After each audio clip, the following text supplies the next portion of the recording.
Chapter 4 of Pride and Prejudice, by Jane Austen. Chapter 4. When Jane and Elizabeth were alone, the former, who had been cautious in her praise of Mr. Bingley before, expressed to her sister just how very much she admired him. "He is just what a young man ought to be," said she, "sensible, good humoured, lively, and I never saw such happy manners. So much ease, with such perfect good breeding." "He is also handsome," replied Elizabeth, "which a young man ought likewise to be, if he possibly can. His character is thereby complete." "I was very much flattered by his asking me to dance a second time. I did not expect such a compliment." "Did not you? I did for you. But that is one great difference between us. Compliments always take you by surprise, and me never. What could be more natural than his asking you again? He could not help seeing that you were about 5 times as pretty as every other woman in the room. No thanks to his gallantry for that. Well, he certainly is very agreeable, and I give you leave to like him. You have liked many a stupider person." "Dear Lizzie!" "Oh, you are a great deal too apt, you know, to like people in general. You never see a fault in anybody. All the world are good and agreeable in your eyes. I never heard you speak ill of a human being in your life."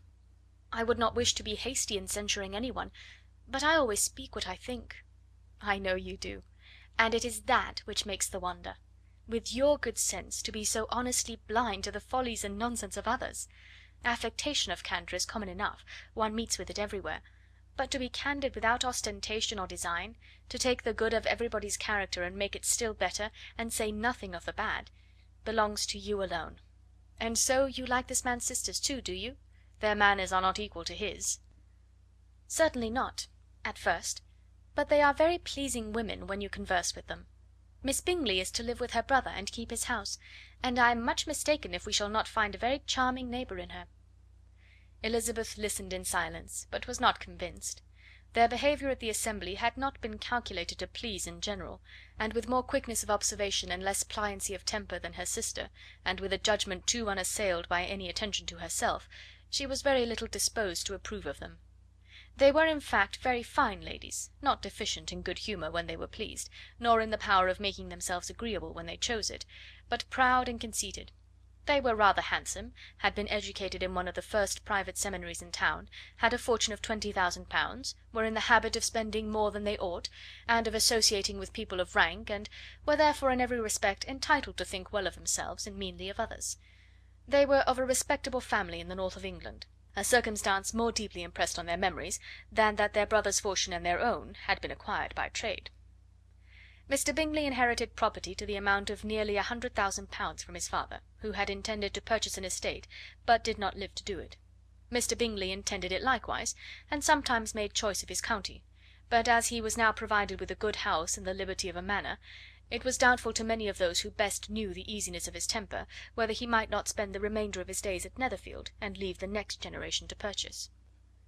His sisters were anxious for his having an estate of his own, but though he was now only established as a tenant, Miss Bingley was by no means unwilling to preside at his table, nor was Mrs. Hurst, who had married a man of more fashion than fortune, less disposed to consider his house as her home when it suited her. Mr. Bingley had not been of age 2 years when he was tempted by an accidental recommendation to look at Netherfield House. He did look at it, and into it, for almost half an hour, was pleased with the situation and the principal rooms, satisfied with what the owner said in its praise, and took it immediately. Between him and Darcy there was a very steady friendship, in spite of great opposition of character. Bingley was endeared to Darcy by the easiness, openness, and ductility of his temper, though no disposition could offer a greater contrast to his own, and though with his own he never appeared dissatisfied. On the strength of Darcy's regard Bingley had the firmest reliance, and of his judgment the highest opinion. In understanding, Darcy was the superior. Bingley was by no means deficient, but Darcy was clever.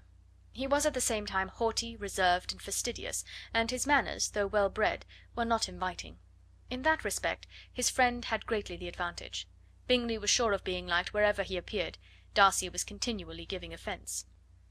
The manner in which they spoke of the Meryton assembly was sufficiently characteristic.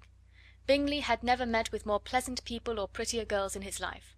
Everybody had been most kind and attentive to him, there had been no formality, no stiffness, he had soon felt acquainted with all the room, and as to Miss Bennet, he could not conceive an angel more beautiful. Darcy, on the contrary, had seen a collection of people in whom there was little beauty and no fashion, for none of whom he had felt the smallest interest, and from none received either attention or pleasure. Miss Bennet he acknowledged to be pretty, but she smiled too much. Mrs. Hurst and her sister allowed it to be so, but still they admired her and liked her, and pronounced her to be a sweet girl, and one whom they would not object to know more of. Miss Bennet was therefore established as a sweet girl, and their brother felt authorized by such commendation to think of her as he chose. Chapter 5